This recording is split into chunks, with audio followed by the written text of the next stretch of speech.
هو لما انا اصحى وقت ما الشمس تطلع ده ممكن يأثر على طاقتي طول اليوم وعلى نفسيتي ومزاجي. طبعا ده بيأثر جدا على طاقتنا، لان انت بتصحى وقت ما الشمس بتطلع اللي هي اقوى واكبر مصدر للطاقة على الارض.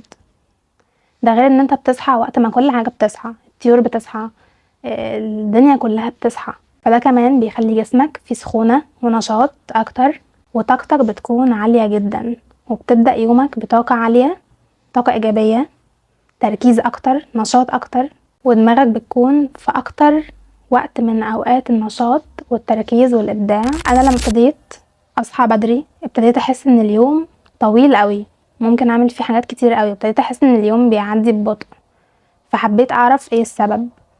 لقيت ان في دراسات بتقول ان ساعة واحدة من الصبح بدري اللي هي بعد الفجر